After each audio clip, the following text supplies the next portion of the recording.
One particular important difference once you've completed the work on site is that as an approved inspector, you should issue a final certificate within 4, or if it's a residential scheme, 8 weeks of completion. So effectively, if we go out onto a project, it's a shop fit out or similar, and there's some minor snagging to be done, maybe there's some adjustments to signage, something of that kind, but it's okay for the building to be occupied, okay? 4 weeks after occupation, that is the end date for you to get all of the information in place, okay? If not, then effectively the local authority could turn around and say that this has now gone on for too long, okay? In a residential scheme, that would be 8 weeks. In most cases, the local authorities don't do that because it's just a matter of picking up all of the mess that's been left.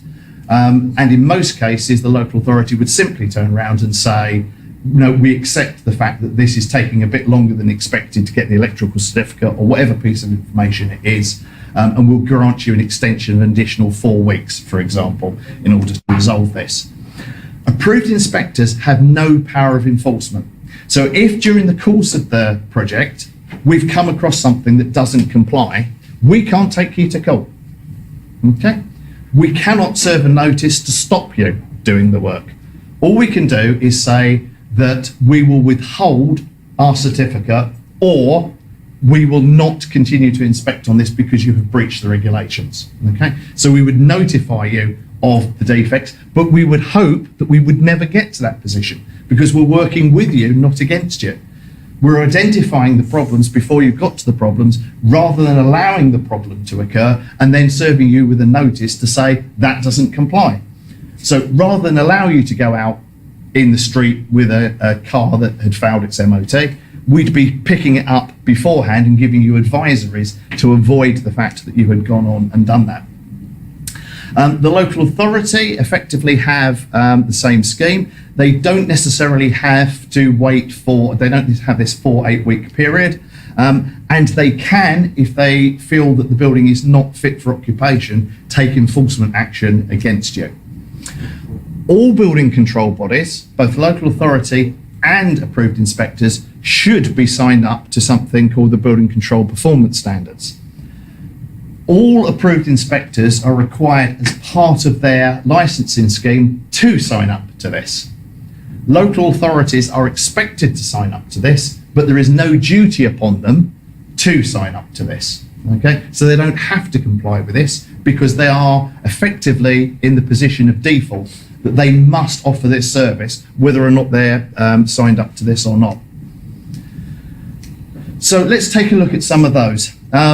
Resources. Approved inspectors, for example, cannot accept a project if they do not have the resources to take on that project, okay? So if they don't have enough staff to do it, they cannot legally, they cannot under the performance standards take those schemes on. So they have to do a constant resource allocation check to make sure that they have sufficient resources to be able to deal with the projects that they've got.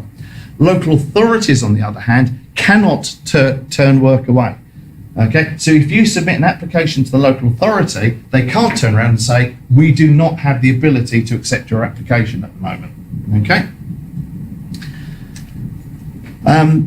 And there is a requirement that that continues throughout the course of the project itself. So if, for example, 3 people were due to retire over the course of the next year, okay, then the building control body should identify the fact they've got 3 people that are going to retire and that this would be an issue for them, and they should be then recruiting accordingly based upon that.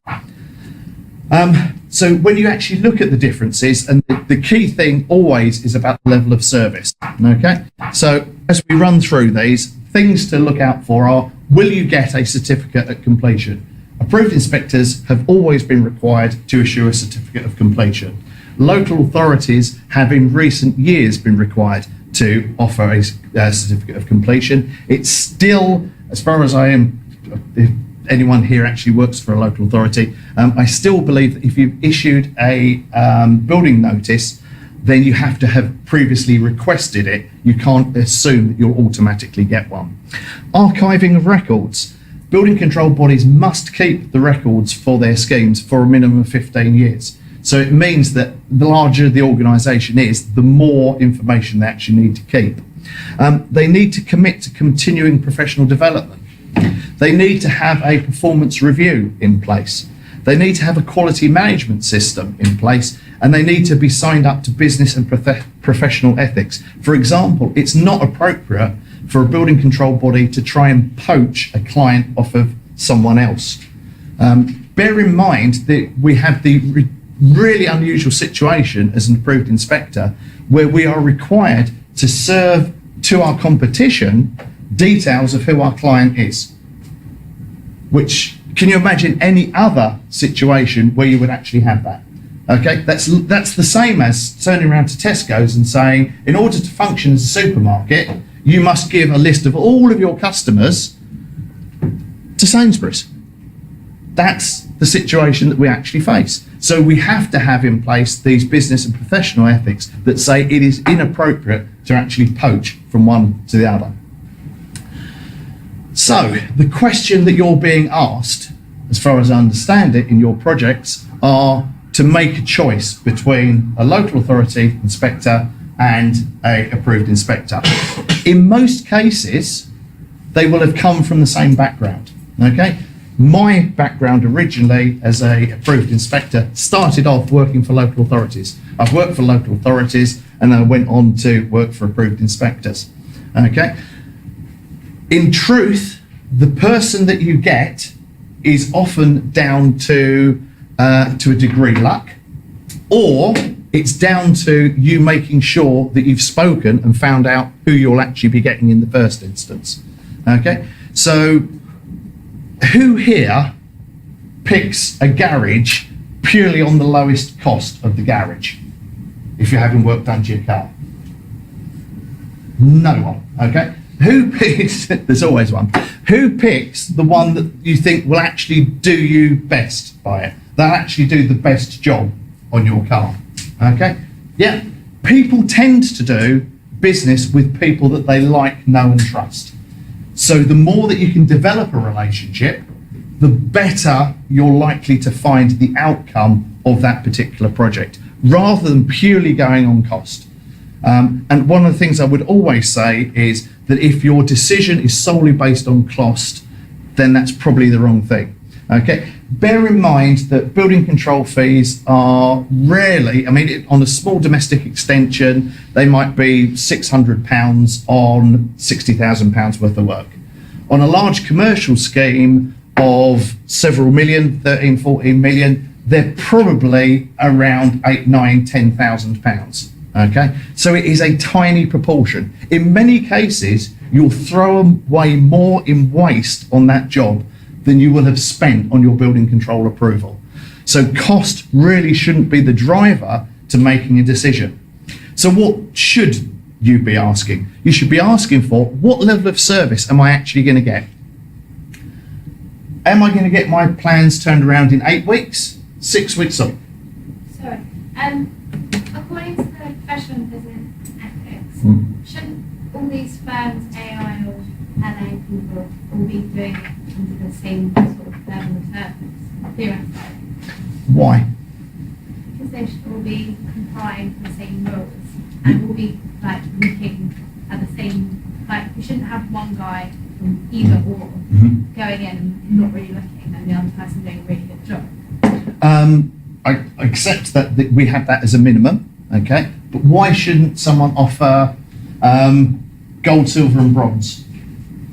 Okay, so long as you're achieving the minimum, okay, why should you not be able to have something better than that?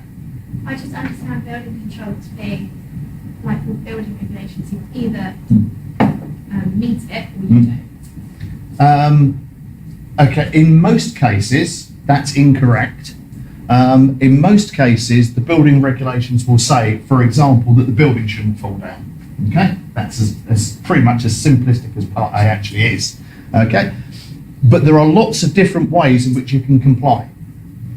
Okay, so to what extent do you want us to engage with you and have that discussion? Do you want us to come to you and have a meeting to discuss how that's done? Okay, because rather than you just saying, yeah, as opposed to yes or no. Yeah, to actually become part of the team and sit down there and have discussions with you. Not to design, because one of the important things is that it's inappropriate for building control to do the design function. But what you can do is you can actually engage. So we could come to you and we can have a meeting with you at the beginning of the project, okay? One of the things that competition has potentially done is to drive people's view down to that minimum. It's literally, I'll go back to the MOT because I always use that as the easiest thing for people to understand. You can go to an MOT testing station and go, I want to do the absolute minimum possible in order to pass an MOT, okay? And that can literally be, what you'll do is you'll go down the road and get the four worn tyres, okay? And put the four worn tyres on, but they've got just enough tread to pass the MOT. Just enough, okay? Or you could go out and you could buy 4 new tyres. And there's obviously a difference in price and a difference in the service that you're actually receiving as part of that. So what do you actually want? What does a good scheme look like for you? Yeah, is it just doing the minimum, or is it you're actually going to get some value out of it? Does that then have quality control rather than building regs as minimum standards? I would say no. We're still talking at the moment about the service offering, because I could turn around and say, well, we've complied with the minimum standard for inspections because we've done 1 inspection, okay? I could turn around and say, we felt that before we could sign it off, we needed to do 9 inspections. But that's not actually quality control. That's not going to the level of quality control. That would be almost being on site every day to check things through. You're getting a better standard, okay, for, I would expect, a greater investment, okay? And again, don't always assume that because you're paying more, you're actually going to get more. It's the same as anything else, any other decision that you make in life, okay? You do not just go on price. You look at if you're going out and you're going to buy the latest computer or the latest stereo or whatever, you'll look at what I'm actually going to get for it. Not just simply, I need to go out and get a computer. That one's £100, I'll do that. That's the cheapest one that's available. And some people will. Some people will. But what you need to do is you need to consider this particular job, this particular project, what is it that I want from it? I'll come on to another particular issue, competency and staff. You may have a complex listed building project, okay? That's got a whole series of conservation issues, and you may be looking for an approved inspector or a local authority. You may look down the list and you may pick out 3 approved inspectors. Have those approved inspectors got any knowledge of dealing with complex historic buildings? Okay, if not, well, probably it's better to pick one that does have the knowledge and competency. How many staff have they actually got? And which members of staff will you actually be getting on your scheme? Because one of the things you can do is you can contract, particularly with an approved inspector, and say, I expect you to name the people who will be working on my scheme. Okay? What knowledge and experience have they got of working on schemes of this kind? Because if they haven't got knowledge of that particular scheme, let's say it's a really complex fire engineered scheme, okay? Have they got the experience and the knowledge and the qualifications to actually be able to deal with it? Because if they haven't, that's probably not the right choice to make. And it's wrong to assume, particularly, that local authorities or approved inspectors are one homogeneous lump, okay? Approved inspectors in particular range from groups of 1 or 2 individuals that have probably been dealing with domestic extensions for their entire life and are very good at doing that, okay? Others may have a complete design team with qualified fire engineers, qualified structure engineers and all sorts of it, okay? The same with local authorities. When I was originally a local authority employee at the Greater London Council, we worked across London and we had a team of specialist fire engineers, we had a team of specialist M&E people, we had a team of specialist structural engineers who effectively were the district surveyors. So you could pool all of those resources across London. So you had a really, really good team that could deal with almost any project of any size. But now everything is splintered up and not all organisations have all aspects of that. So what do you need for your particular project? What I would say as well is that you need to get them involved as early as possible. The earlier that you're involved, if you're doing I'll give you the earliest that I've been involved with a project is actually pre-purchase. I've gone on site with a client before they've bought the property because they wanted some advice as to whether or not they felt that this particular project could be altered to its proposed use.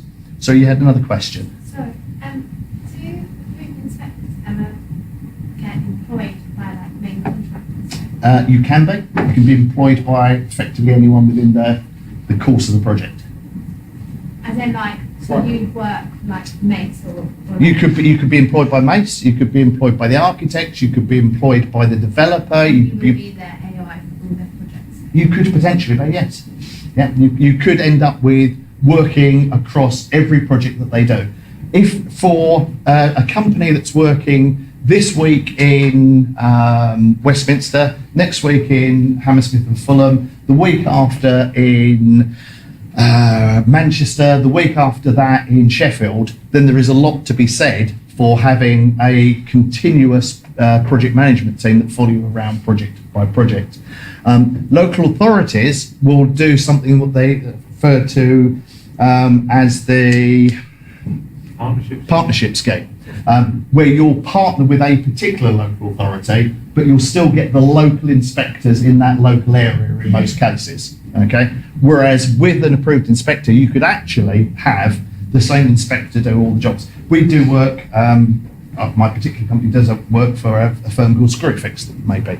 We actually have the same inspector travel literally around the country, following them around doing their schemes, so that they get the same inspector, the same consistent service on every job that they do. Sorry, gentleman over there, did you have a question? Okay. So what is it that you actually need? Are you going to be able to get the information to them in time, or do you need a longer time in which to do it? Keep building control up to date. Bear in mind that we will always ask for as-built plans, okay? Particularly as-built fire strategy plans.